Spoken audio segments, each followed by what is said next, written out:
Hey, Mr. Bean, how you doing? What's going on with the red button? I don't know that I've seen that before. I know we've got the other one, That was easy. but what is this one? You want me to push it? Okay, hold on, let's do that. What a journey the machine we're about to unbox has had. It started at Alex Askaroff's workshop in the United Kingdom many years ago, was damaged when being transported by Trish, and she was looking at sending it all the way back to the UK until Alex said, send it to Scott. He's the guy you want. Let's take a look. I don't remember recording that, but that's absolutely true. Let's get some lights on, and we'll start our visit where this machine started its journey all the way over in the United Kingdom at my friend Alex's purpose-built workshop. See if I can cue that up and we'll take a visit again. Alex, you might remember, had shot a video clip when I was getting ready to interview him, introducing us to his shop. So let's take a look at that. This is where Trish's machine started. She bought this machine from Alex a number of years ago. It was damaged when she was in the process of moving things, and contacted Alex. We'll take a look at those notes as well. And there's Alex's wonderful dog. I just love her to death. I think her name is Scylla, right? Her name is Priscilla, but her nickname is Scylla. So let's play this little clip that Alex shot for me, with giving us a first glimpse of his workshop, where the machine we're about to unbox was prepared and sold to Trish and then sent all the way to the United States. I'm just going to show you, we're just doing a little clip for Scott. Just going to show you my workshop. And I love walking to my workshop. It's just a wooden little shed, purpose built, but this is where I repair some of my customers' sewing machines. And at the moment I've got a really beautiful, in America you don't get so many hand machines, but they did make the fabulous New England machines, which just blow your mind away. And of course they made the Wilcox and Gibbs. Interestingly, that's just a little hat machine for plaiting, and you can see the very narrow free arm there, and although it's very small, that's actually an industrial machine. It can run at an amazing speed. And this is a very rare, another hand machine. This is a Folsom, and that's just American Civil War era, just a fantastic machine. And I tell you, I'll just leave you with one thing, because it's a very short clip. I tell people I've done so well out of the sewing machine business that I bought myself a Mercedes. What I don't tell them is it's the sewing machine. So I just have my little sewing machine up there. So I do have a Mercedes tucked away, and I thought you might like to see that. That's my workshop where I do all my repairs. It's a bit like a jeweller's workshop, isn't it? I thought you might like to see that. Bye for now. How do you make the everyday more sustainable? Well, we don't need to see the commercial, that's for sure. But isn't it fun to get a glimpse into Alex's workshop and to be able to see, as I put some music on for us to enjoy, to be able to see the starting point where this machine that we're about to unbox today began its journey. It began its journey on Alex's workbench in his purpose-built shed, as he calls it. I'll just call it his wonder world, his place of taking sick machines and making them well again. But it's so fun to be able to get a glimpse and to understand the journey, the pilgrimage that this machine that we're about to unbox has been on. To start all the way over in the UK at Alex's workshop, and then to make that journey all the way to the US, only to be damaged, and then for Trish to be just in despair over this incident that happened with this Singer 12K that we're about to unbox. And then for Alex to say, don't send it all the way back to the UK, Scott Geller from Oconto, Wisconsin is the person that needs to take care of this for you. So I'm deeply honored, and I'm certainly delighted that Alex felt that highly of me to take on this task on his behalf. So that's kind of cool. So back to I panned over to the box here so you could see the size of the box that we're going to be opening up shortly. But I also want to show you that letter that Trish had posted.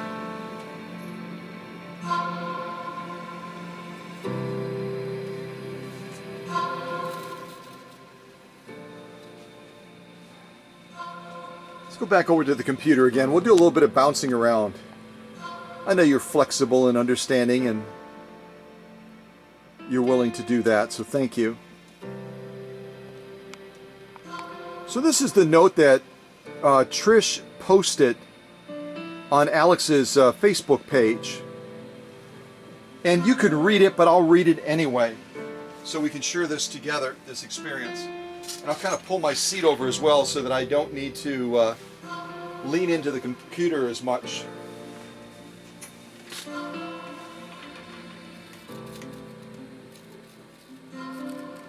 So Trish writes, Alex, several years ago I purchased this lovely Singer 12K from you. Recently while carrying it with the cover on, the lock release failed and the machine fell to the floor. The fall broke the needle, the top of the tension control, and bent the other two tops, as you can see in the below photograph. I'm heartbroken. I am unable to use it to sew. Would you be willing to repair it if I shipped it to you? I will pay for all the shipping and whatever you charge for the repair, assuming it can be repaired. Thank you.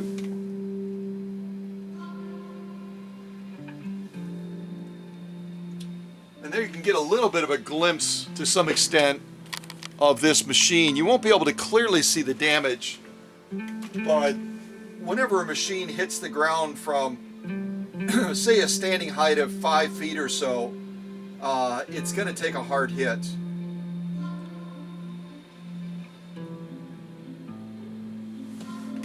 Still a lovely, lovely machine.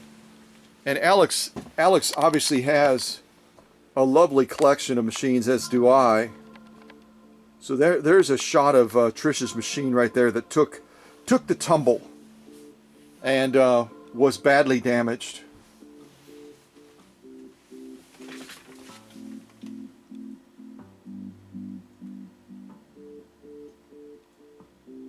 It's another shot that Trish had shared in her post to Alex. And here you can see part of the concern right there, this damaged area right here. Near the needle bar. It's taken a big hit, but I've seen worse. I've seen worse, as you know. So Alex wrote a response back, and this was publicly shared. This was publicly shared, and I think it's fabulous that we all have our specialty areas. I take the worst possible case machines and I make them extraordinary again. I return that greatness to them. And this is what Alex wrote back to Trish. He said, yes, 19th century machines should always be carried from underneath. Scott A. Geller is the man you need. So talk about an accolade and an endorsement. Alex, again, I trust that you're probably going to see this, or one of your fans will see it. And I just want to say thank you for that vote of confidence. I'm excited about this project as soon as I can get to it. The first step is to get it unboxed, which is what we're going to do today. And this should be an exciting project, to say the least. All right, let's go back over to the box now after that little interlude of taking a look at the note that Trish had posted on Alex's Facebook page. Get some more lights on too.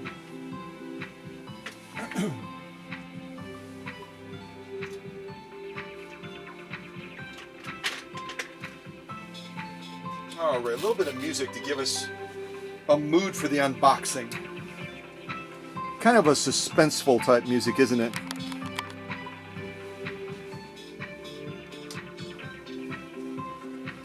So this box contains a damaged Singer 12K from the 1800s.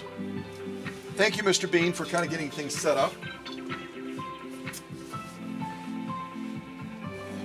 And we'll just start the process. I don't know exactly how Trish has this boxed, but I'll kind of press on it like I normally do and see if we can find an access point to the box to begin digging into it a bit.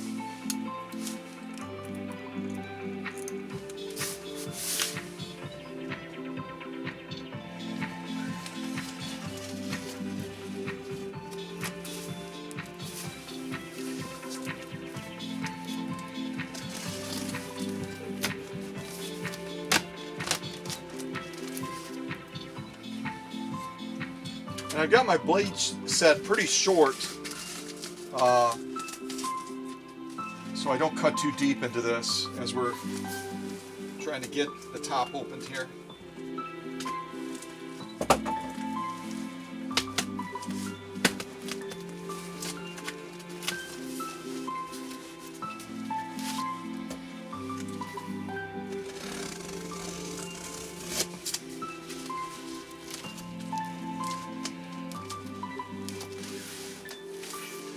This top portion, I'll have to extend that blade just a little bit further.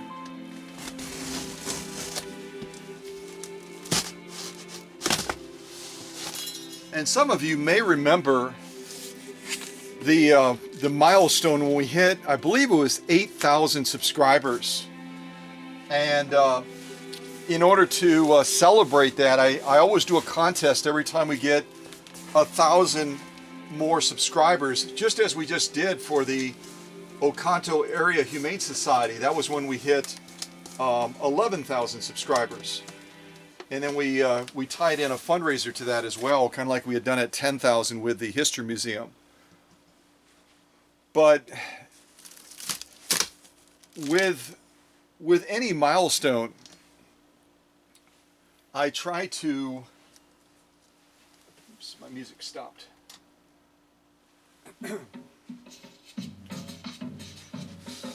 With any milestone, I try to tie in an incentive for people to get involved in this celebration, right?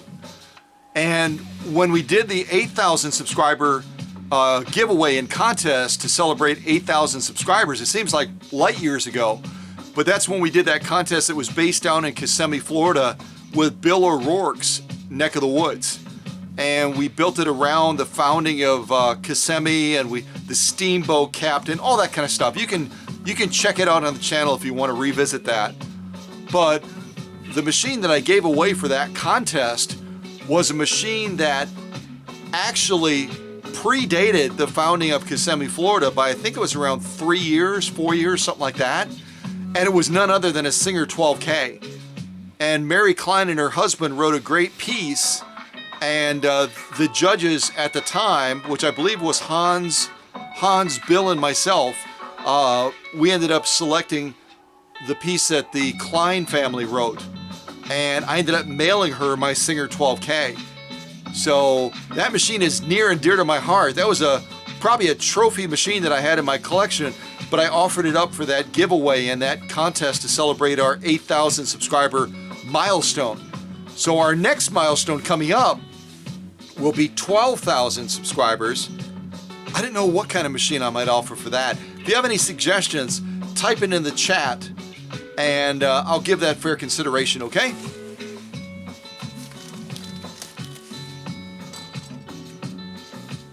I know it's pretty crazy to give away a 12K, isn't it? They are, as Alex and or Trish could attest, they are not a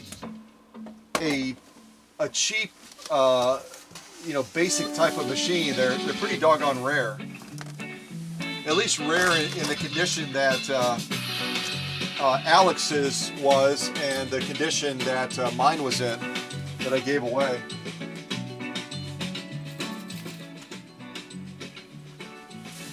This is such a tall box, I gotta move my cars here, and I'm still almost knocking the cars over. Okay, well, you can kind of see in the box just as well as I can. Trish has some bubble wrap layered on top here,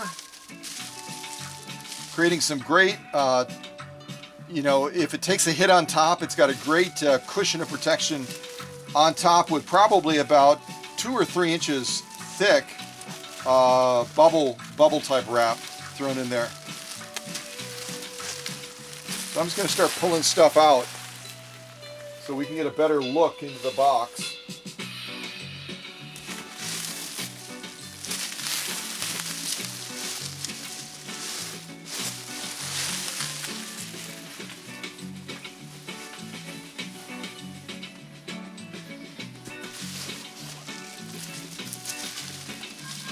Okay, it looks like at least this is kind of a box within a box method, kind of like UPS uses.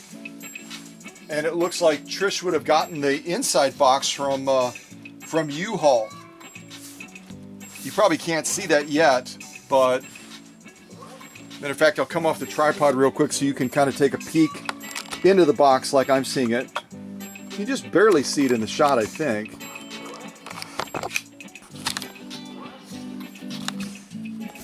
So this is a popular packing method right here. You have the outer shell of the cardboard box. You've got padding around the inside of the box, kind of like the packer or Trish has done. I don't remember if she said she packed this or had someone like at U-Haul pack it.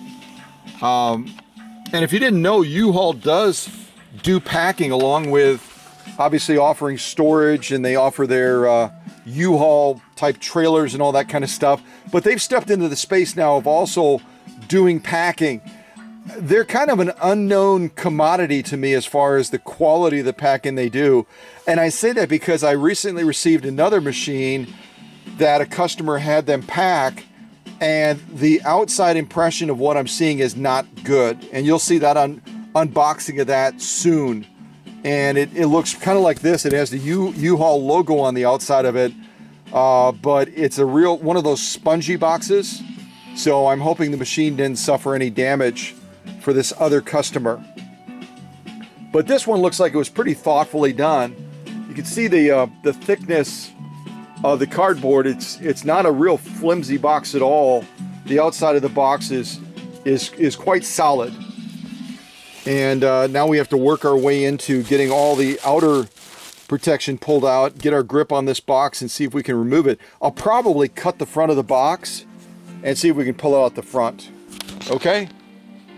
So let's go back up on the tripod and put together our plan to get this critically injured Singer 12K that again started at Alex Askaroff's purpose-built shed, his workshop in the United Kingdom. Came all the way to the US on the East Coast, almost 5,000 miles. Was tragically damaged when being carried by the owner. And she was so much in love with this machine that she was prepared to send it all the way back to the UK.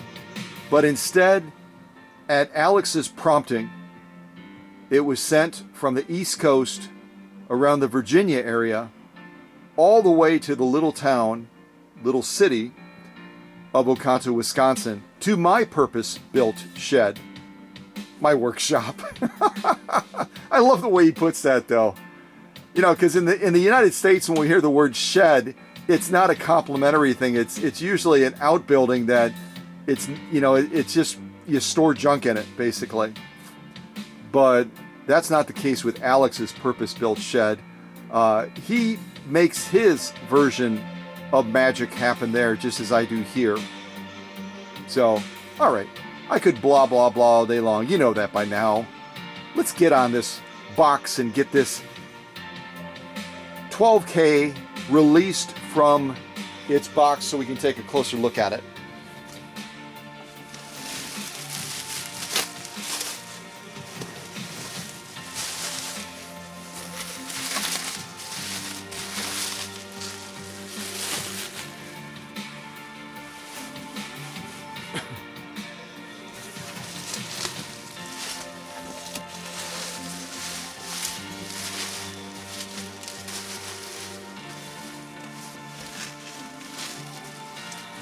Now with this unusual color, this greenish colored bubble wrap, I almost wonder if this is like from U-Haul, because it matches their logo to some extent.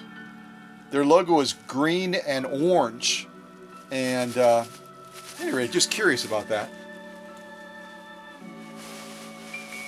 But whoever packed it, the overall idea of the double box method has had some real good results, I think, as far as getting machines delivered safely. I don't think it's quite as good as my approach, but it certainly is an acceptable one.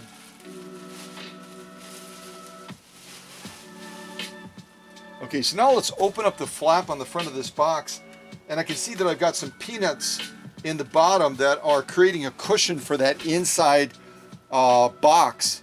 So I need to get something to collect those peanuts up as well. See if I can get something to kind of toss them into.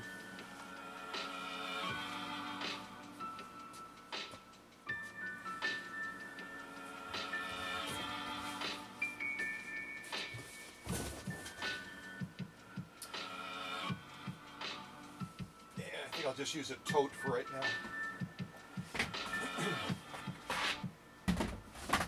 I'm not going to need something quite this large, but it's what I have handy, so we'll use this. And then I'll use my stool for the other workbench to set this tote on.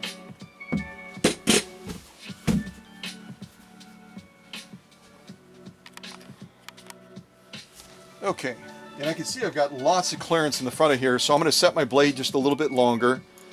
And we'll see if we can open this front flap up. Once we get this big bulky box out of the way, it's going to be a lot more space on the workbench. And this outside box, now that I'm looking at it a little bit more carefully on the front of here, this is also a U-Haul box as well. So I am trusting that Trish probably took her machine to U-Haul. They provided the boxing, the packing materials, and it's possible that they also did the packing as well. But whoever packed it, I'll let the camera document if there's any issues. It's always helpful to the owner to know if there were any issues as a result of the packing done. So they can file a claim if they need to, as has happened a couple of times. My videos have become evidence of poor packing. Yeah, probably gonna have to chase some peanuts on the floor here, because at least I can grab some of them in advance. And these are good packing peanuts if you've never seen them before. They're a little bit more cushy, which is not a bad thing. Than the ones I use. Mine are a lot more rigid, and these would provide some good shock protection from the box if it takes a hit, especially on the bottom where these are right now. You know, as this box is getting toted from a building into a UPS truck and dropped on the metal bed of that truck, or dropped on the loading dock, which might be cement, you definitely want to have that extra cushion in there to try to prevent any damage from occurring. So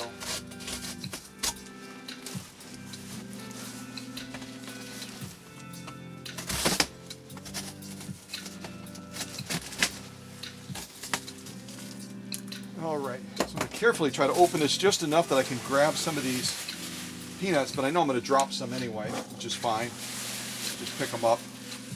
I just got done vacuuming the workshop floor, so it's nice and tidy, nice and clean. And I like to recycle packing materials when I can, and I'm certainly going to recycle these peanuts. As a matter of fact, soon I will be shipping. What's the next machine to be shipped? The next machine to ship is probably going to be Alberto's FOF 130-6. And I showed that to you guys if you were at that live stream the other night. I showed you a close-up of his machine. It's actually his second 130-6. I prepared one for him that arrived damaged. And I had to do a repair on it along with the service and adjustments. And when his sister saw that 130-6 that has the embroidery kit on the back of it, she went nuts. And he reached out and said, can you get me another one of those? Do you have another one of those that I can give to my sister? So that's the second time I prepared a 130-6 with the embroidery kit for Alberto and his family, which is kind of cool. I love it when they're I love it when they're so excited about what I've done for them the first time that they circle back a second or a third time, as some of you have as well. I've had some customers that have sent me multiple machines, which, it's deeply gratifying when your work is, the hard work you put into it is recognized. So I'll just tell you, I think the packing so far, from what I'm seeing, is quite good. They weren't skimpy at all with the peanuts on the bottom here. This is probably a good 2 to 3 inches, I would say closer to 3 inches of padding that was put underneath here with these peanuts. So this box could have taken some strong hits on the bottom or drops even. And with all of that cushion underneath there, hopefully there's more cushion inside of the box as well. But it's a very, very I would give it an A rating so far as the packing method. It's quite good. Again, I've got a bias. It's not as good as mine, but it's quite good. And I say it's not as good as mine because we've been having a lot of rainy weather. In my area here in Oconto. And it only takes a brief time for a box like this sitting out on the front steps of the workshop. Maybe I've gone away, maybe I'm down at the paint shop 60 miles away, and all of a sudden a storm rolls in and it starts raining and raining and raining. A box like this can get soaked very, very quickly, and then it's nearly impossible to try to pick it up safely, because you know what happens when cardboard gets wet and saturated. But my method with the outside plastic tote, it could literally, as long as it doesn't blow away, it could literally get hit by a hurricane with all of that downpour and torrential rain, and the contents on the inside would be all but dry. So that's where I say I think my method is a little bit better. Plus, I would argue that a plastic tote, as far as an outer shell, is not only going to protect it from inclement weather, but that plastic is not super thick, but it's incredibly strong. And it also has some spring action to it as well when it takes a hit. Cardboard does too to some extent, but not quite the same as plastic, you know what I mean? So at any rate, all that blah blah blahing is, I think my method is still better than the double box method. So there you go. That and a nickel might get you a cup of coffee somewhere, but let me lift this out, and then we'll try to tackle these peanuts a little bit.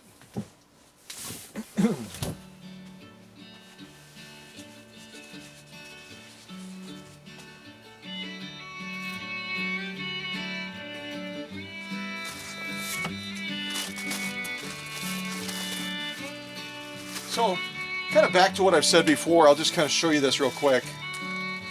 These obviously survived the journey, and I don't recycle these. I dispose of them because I'm not a big fan of these airbag type things. It only takes a little bit of an impact, and they can get destroyed pretty quickly and lose their effectiveness. But those are the ones I just popped fairly easily. are not nearly as poor as these. You've seen these before, and they share, many of these styled ones, they share a common chamber. In other words, they're all interconnected, but they have some connectiveness to them. This one looks like it might be separate chambered, but still, look at, the first one is popped, second one's okay, not anymore. Third one's okay, not anymore. The fourth one is popped, the fifth one is popped, the sixth one is popped, the seventh one survived, and then the eighth one is popped as well. So a large number of them, even before I did my little popping method there, they were already damaged, which means that, thank goodness they put these peanuts down there, because these bags were not doing as good of a job as they could have been doing.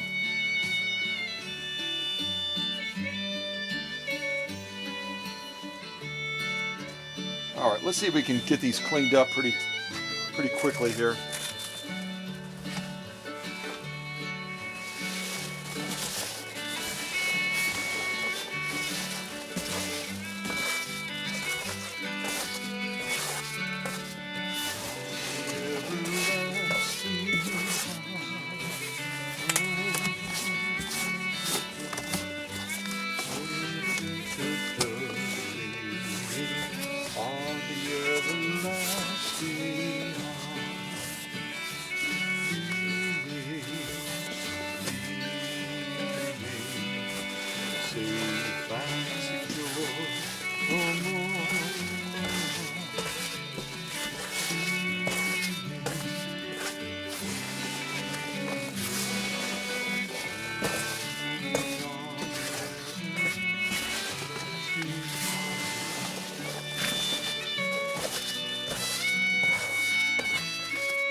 It's interesting. I mentioned these are a little bit more cushy, right? You can see one that's intact, and then one that obviously suffered a little bit of a failure. So I think they're a good peanut, but even they can they get squished, and they all of a sudden they're no good anymore. They don't bounce back.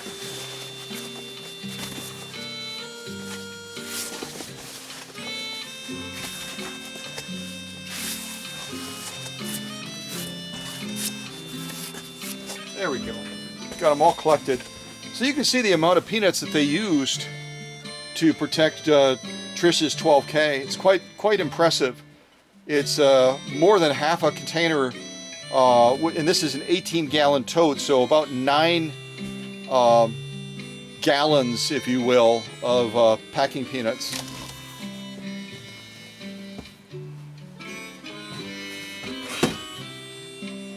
All right, let's get this monstrosity out of the way. And again, to give you an idea of how busy I've been, if you can see it on the back flap, Trish's box arrived September 22nd. You can see it right back here. September 22nd, so amid the wrapping up of the Humane Society fundraiser and just all the other activities, I'm now just getting to it 2.5 weeks or so later. So, again, like I say, it's only me. It's only me. All right, let's move this to the side now, and we will all of a sudden magically have a lot more space.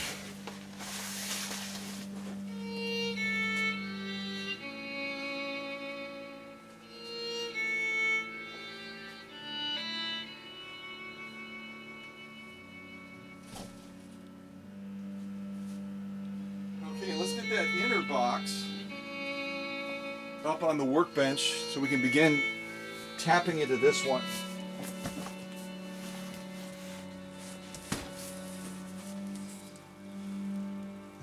Now this is interesting if you look at it very closely, and again as I feel this box here, the gauge of this inner box is much thinner than the outside one, and you can see that it's actually split open here. on the edge. And it's not because it, you know, let's say it was just where they didn't tape it. This is actually where the carton, because it's so paper thin, it actually split open on the edge just from the force of the contents being jostled around in transport. And I think I could feel some movement. I'm going to turn the music down for just a second, or pause it.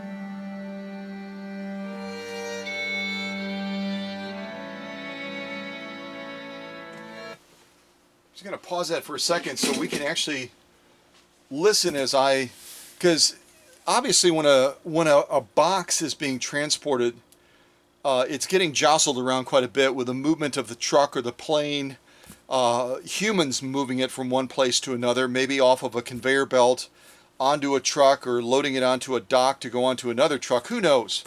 But it gets jostled around quite a bit from side to side, and that's part of the reason I always talk about making, with my packing method, making everything a single unit so that there's no room for movement whatsoever, because movement translates to potential damage. It translates to potential damage when a box has contents and the contents are able to shift around quite a bit. So let me give this a little shake. We can already see that the box is compromised down here. We can actually see the packing material. I can actually put my finger on the inside of it, and I can feel the inside contents from here, which is never a good thing. But that's again because the gauge of this inside box is just cheap stuff. It's very, very super thin stuff. I'm not sure professionally what U-Haul uses this type of box to transport, but I hope it's not dishes or something like that. I don't think it would be, or it would say dish box. This just says large box, 18 by 18 by 24, 4.5 cubic feet, blah, blah, blah, whatever that means. So, anyway, let's give this a shake and see if we can hear anything moving around inside of the box, okay? All right, here we go.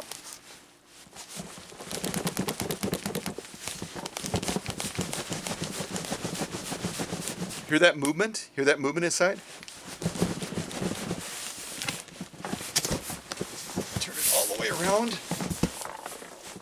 I can actually hear.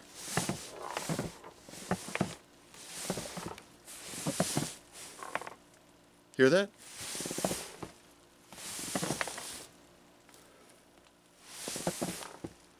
There's a bunch of stuff that's loose moving around inside of the box, and something is rolling. It's rather interesting.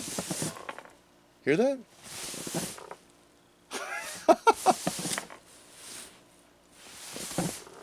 I'm sure Trish isn't laughing right now. I'm just chuckling because it's curious. It's interesting to me. All right. So at any rate, I'm not horribly impressed. I started out being fairly impressed with U-Haul, but then they used a super chintzy box for the inside, and because it's so chintzy, it's split down the side. That's actually where the cardboard just gave out. And then we can hear things moving around inside of the box when I shift it from side to side. And I'm not doing anything outrageous. I'm doing exactly what would be happening with this in transport, as it's going onto a truck, as it's being tossed onto a conveyor belt, and maybe, you know, as you move things rapidly, as they do when they're transporting things, you may intend that it lands on the bottom, but it ends up tipping over. Maybe it falls off of the conveyor belt, who knows? But whatever happened in transport, this is a result of substandard packing materials. The gauge of this cardboard is pathetically thin. And that's not the owner's fault. The owner obviously got materials that were from U-Haul originally, whether Trish had them still or whether she ended up purchasing them directly from them. So, and here they proudly highlight the fact that this is 100%, I'm assuming that means recycled materials. Nothing wrong with recycling, but if the result is you get a box that doesn't stand up to transport, yeah, you recycled it, but what's the point? So, anyway, I could harp about this a lot longer, but this is not a good sign. Nor is it a good sign what we're hearing inside of the box with things loosely moving around. So, all right, let me get some music back on, and I'll set this down like it's supposed to be. But then just realize that we've got this hole right here in the side of the container.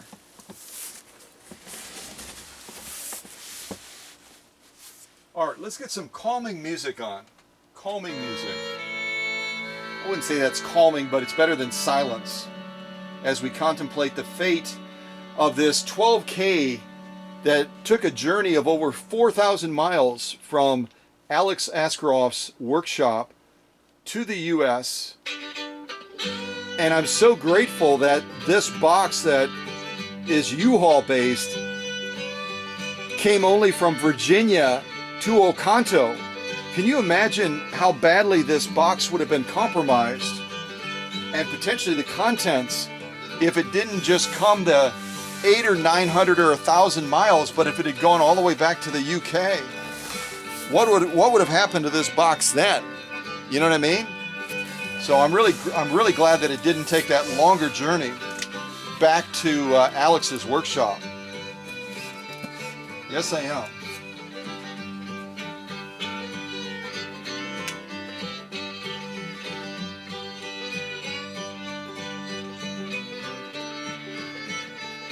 Getting a quick drink of soda. All right. So again, when you're opening a box that has arrived at your home or whatever, always do the press test. You press it down to see how much space, how far is that cardboard going to go down before you can't push it any further. It gives you an idea of the clearance that you have to work with, and then you can set your cutting blade accordingly. And it doesn't feel like we've got a huge amount of space, although it's a little bit hard to determine. But I'm going to set it a little bit shorter just to be safe.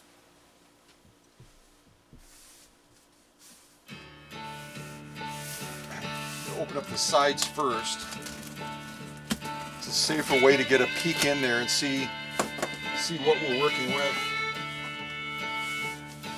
So we got another layer of cardboard underneath the flap area.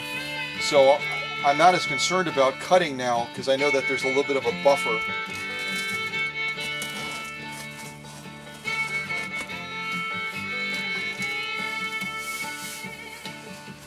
And this is kind of an overlap flap. The flap actually goes over the back of the box. So we're going to cut a new flap in the middle here so we can just open it up that way.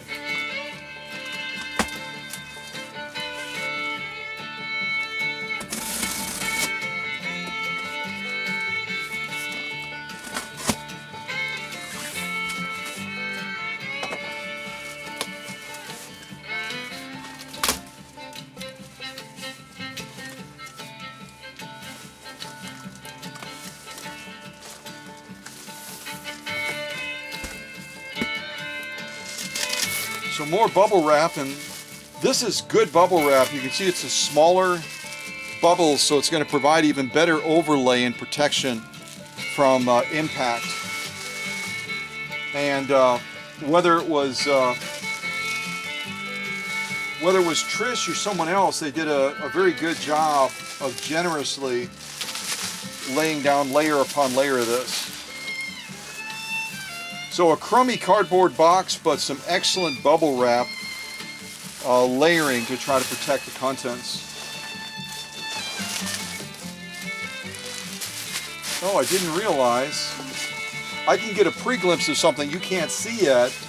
I did not realize that Trish had sent the machine bentwood cover as well, but it is in here held together with a bungee cord. Let me show you.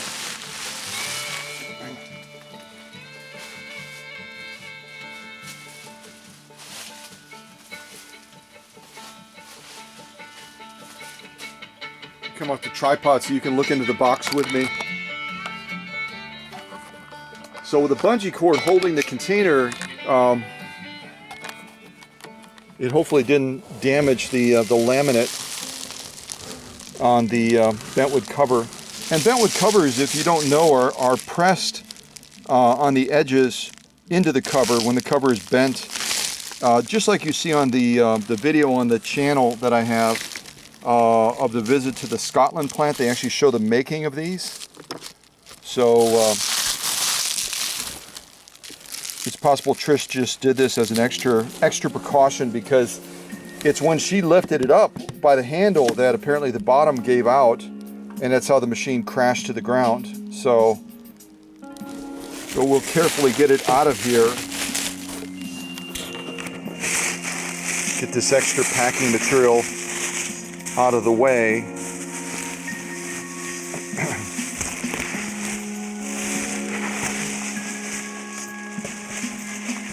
All right, so you can kind of see what we have right now. If I move my hand out of the way, you can see.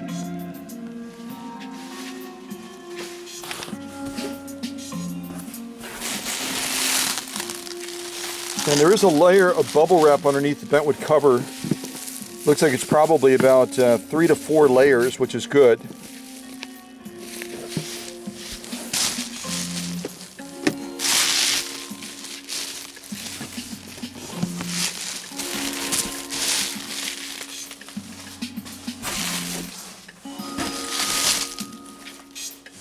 And we've got about 3 or 4 layers of protection that were on either side of the case as well.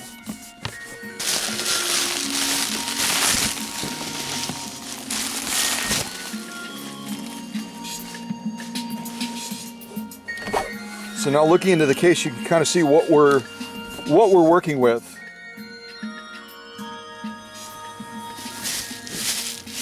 It's part of the backpacking there.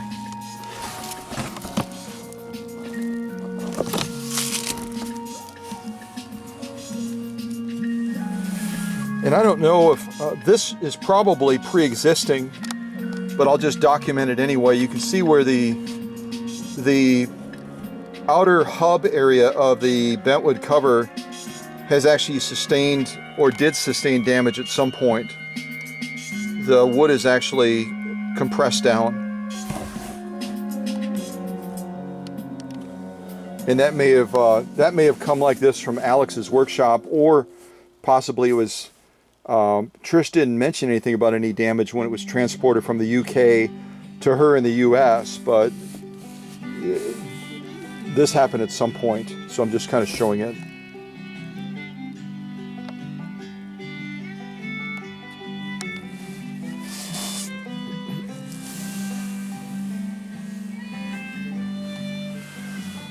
Yeah, see, it's not as, a couple little scuffs, but it's not as pronounced over here. And if the base separated from the top when Trish picked it up is how the machine was damaged, then this would not have occurred with the recent fall that the machine took, because she would have still been holding onto the top of the bentwood cover by the handle. So, excuse me. Can't see any damage on the back, no punch throughs or anything.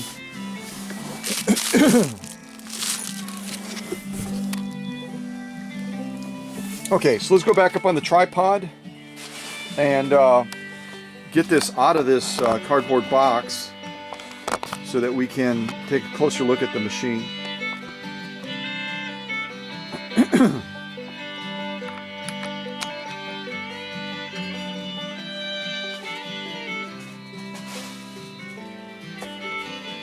And I'm going to open the front of this box up so that I can take the bentwood cover out a little bit more safely.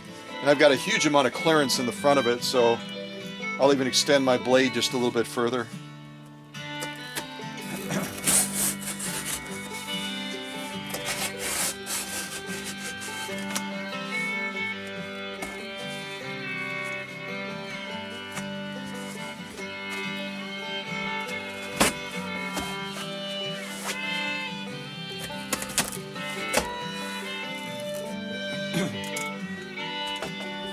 You can kind of look in and see that full form.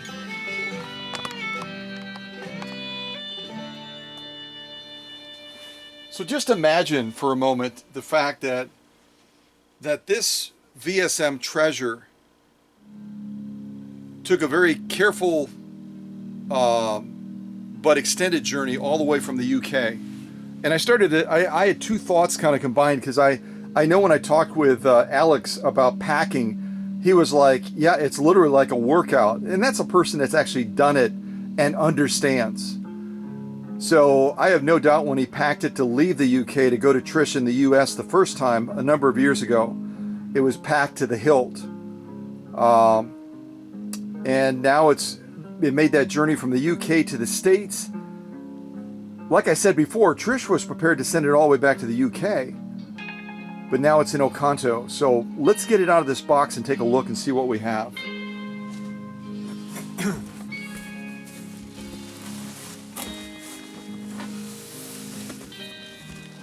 And you notice how I'm holding it, and I've got the screen pointed the wrong way, so I can't hold it in such a way that you can see it. But this is how you hold any machine that is in a bentwood cover. I know that some of you probably have enough confidence in your hinges and or the handle that you hold it from the top, but I'm in agreement with Alex that this is the safest way to pick it up.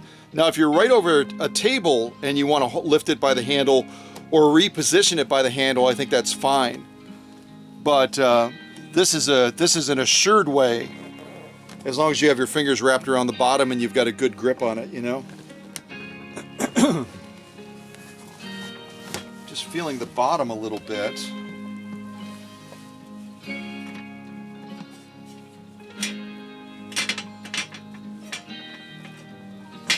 And that's just the metal oil drip pan down there. So you probably can't see it in the shot, but I also wanted to examine the bottom, realizing that this base is what hit the ground with the weight of the machine. And we do have a crack in the base running from here all the way up to the top and along the edge near this hinge. So this is something that probably will also need to be repaired, as you've seen me do with bases before. Remember that 1591 that came to the workshop and it was just in shambles? So we have some base repair work that will have to be done as well to address this crack. And there may be other cracks that I can't see right now. So, all right, so let's get this onto the workbench so that it's safe. And then I'll get this cardboard box out of the way. Well, you can see, here's some more of those air cushion things. One is flat, one is intact, but again, it doesn't take much, and they can easily pop and transport. So just pick your packing materials carefully.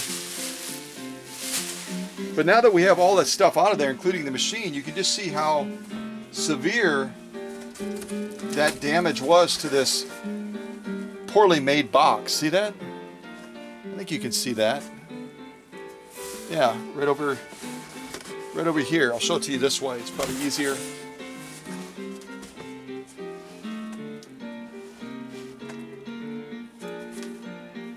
So just pick your packing materials carefully. It can make or break the difference of how your vintage machine ends up arriving, or if you're buying it from someone, how safely it arrives to you. So.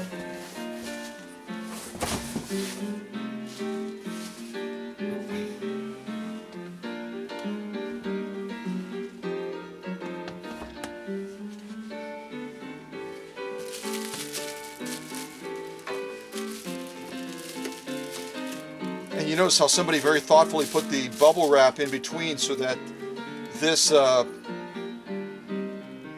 bungee cord wasn't rubbing and pressing directly against the case.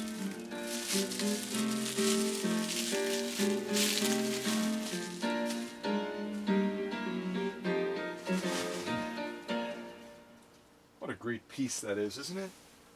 It's called the joint. The joint is jumping, the one we just heard.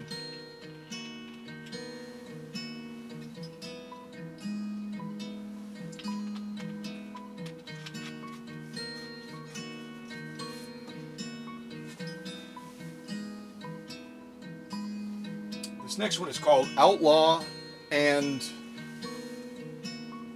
Farewell. Outlaw and Farewell. Let's get a little closer.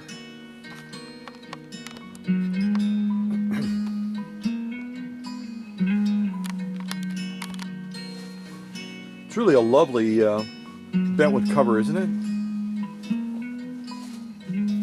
Obviously the decaling has been worn, and there are aftermarket options to re-decal bentwood covers like this. Eventually, as this gets back to the workbench, we're just doing the unboxing today. I'll check with Trish to see whether or not she wants me to do anything with this bentwood cover.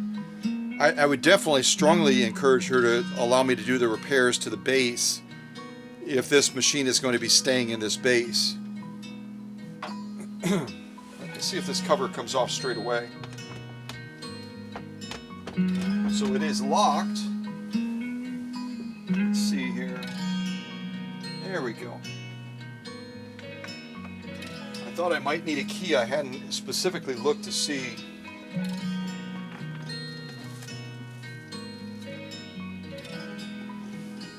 Okay. Isn't that fun? Look at this little cubby that they have built into this bentwood cover that allows you to store goodies in there. You could store anything you wanted in there. You could certainly put an oiling can or extra needles or anything you wanted. What would you store if this were your bentwood cover for your 12K? What would you store inside of these cubbies? Type it in the chat, would you? Just be curious from your take what you would end up putting in there.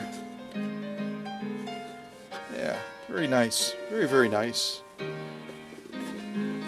I'm not surprised it's nice though, because it's coming from originally Alex's workshop. So here we've got, I'll just show you up close.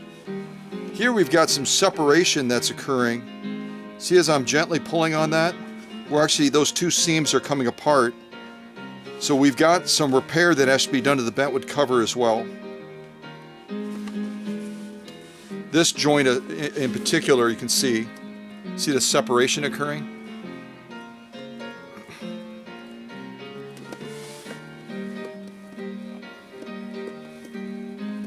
And that's a risk. Wherever you have separation, it's a risk for that cover to come apart as well. Here you have the same thing on this corner over here. See how that's moving? You can see the gap point on there right here. It's probably a almost 2 millimeters gap point. So that tongue and groove has to be mended properly so it's not pulling apart like that. And it looks like over here someone may have attempted a repair. I see a little bit of a discoloration there on this edge, where that might be the sign of some old glue that was used. But we're still getting separation there as well. See that? You can actually hear it flexing. It shouldn't be moving at all. So Trish, we've got repair that needs, I would strongly recommend being done to the bentwood cover, and most assuredly the base as well.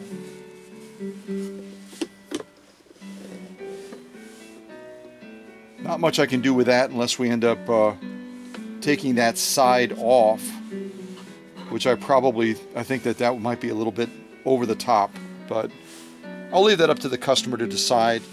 And then obviously I'll do touch up to the cover itself, where we've got bald spots on there, where the veneer has been rubbed away or has come off in some way.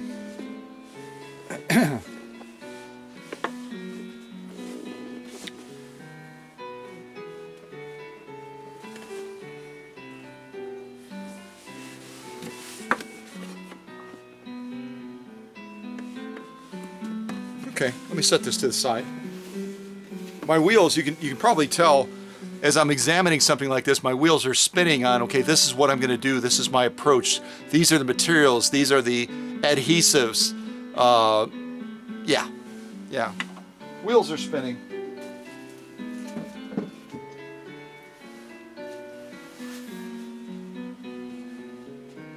So here we've got the machine itself, which, like I talked about in one of the recent packing videos, and here we've got another one of these airbags, which has lost about 60% of its air, so it's not doing much good.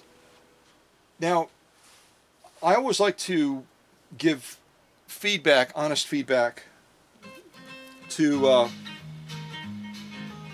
folks that have packed machines and sent them to the workshop. All in all, well,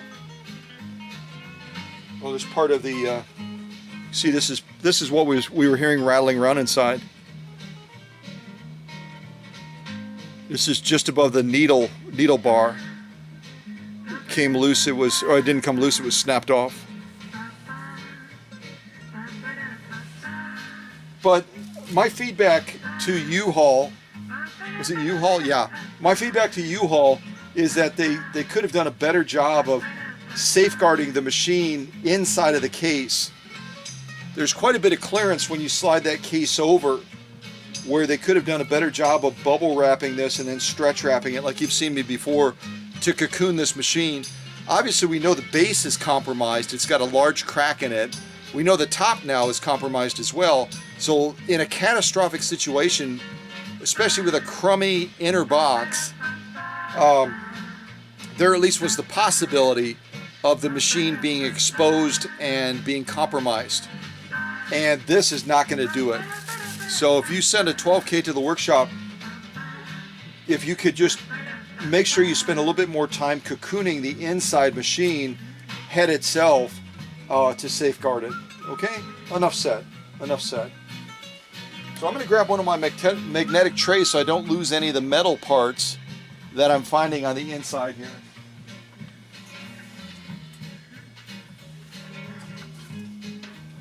All in all, a good packing job. A little bit substandard materials,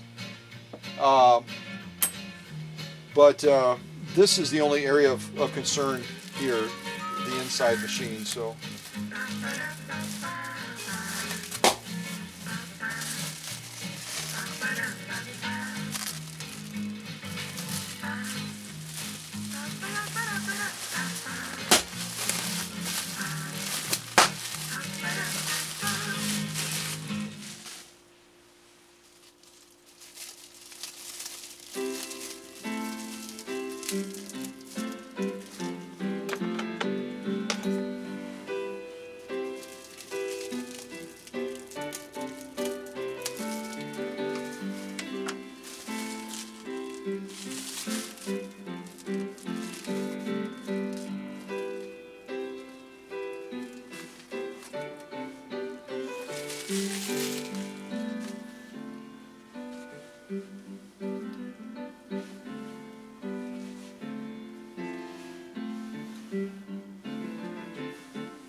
I'm just taking a quick look at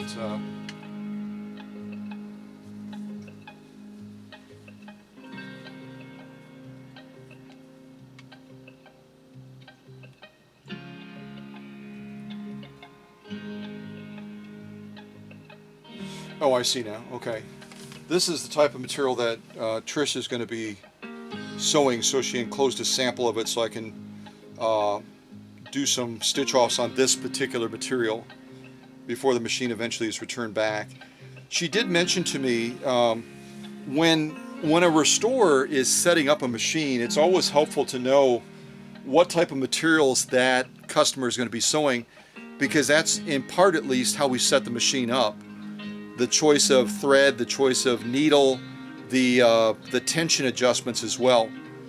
And Trish mentioned that ever since she got this machine, I mean, it's a gorgeous machine, that's evident, but she struggled with the tension issues on it, and that's because it was probably set up with a certain expectation back in the UK at Alex's workshop, and it wasn't a fit for the customer, at least based on the sewing that she was wanting to do with it. And that may have been a change. Maybe earlier on it was set up with a certain idea in mind, and then Trish changed, or who knows what, I have no idea. But this is really helpful to have so that when I go to do those sew-offs, I can meter the performance of the machine based on this specific material that Trish is going to be sewing. That was a lot of blah, blah, blah, wasn't it? Seeing if there's anything else in the note that I might want to share.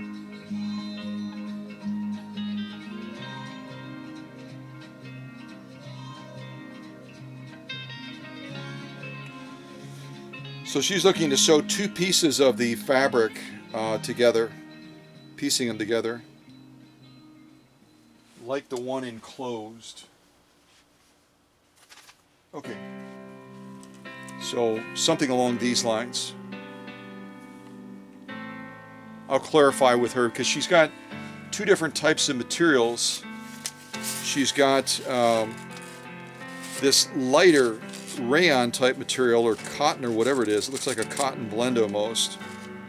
And then she's got this felt material as well. So yeah, we'll figure it out.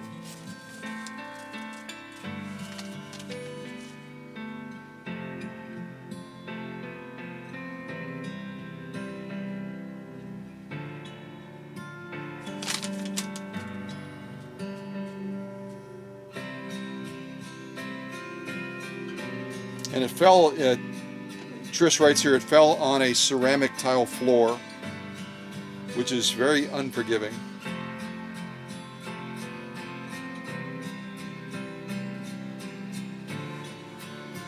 See, that's bent as well.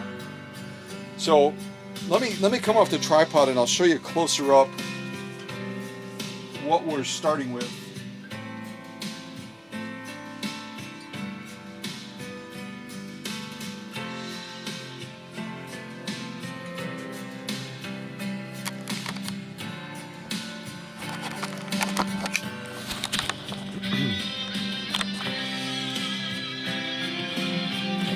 And I'm going to pull up my little stool so I can kind of sit in front of the machine.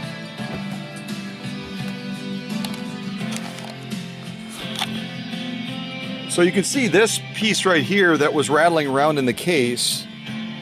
This piece right here was originally right there for adjusting tension. And in the drop, it was snapped off. And also, this bar right here you can see,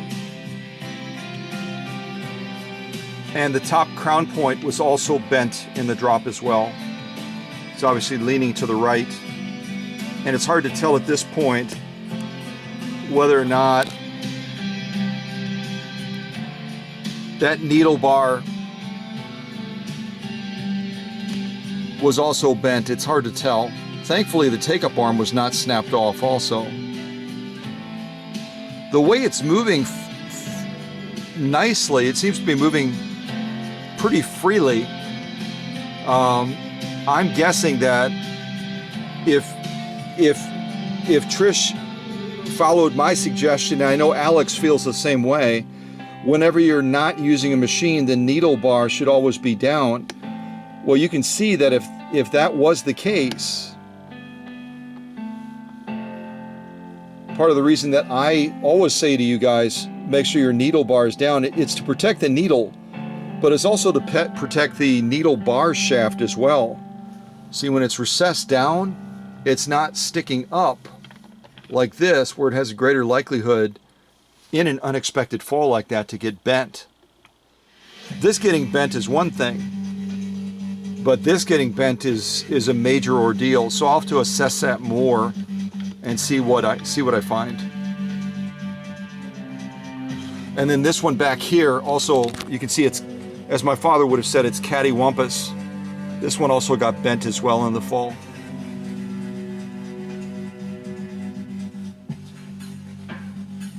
And that's going to allow you to obviously manage the presser foot bar and the pressure.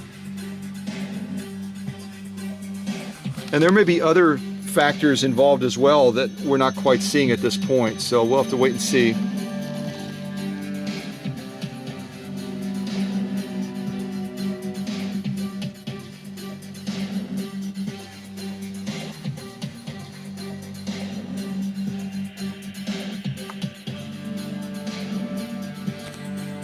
And that may have come from the fall as well. See, we've got some paint loss there on the edge of the bed.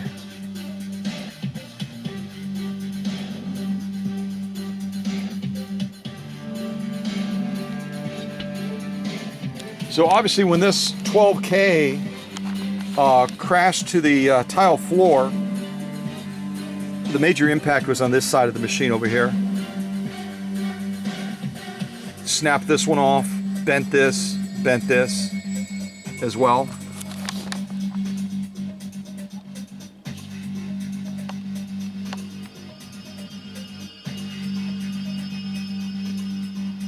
Well,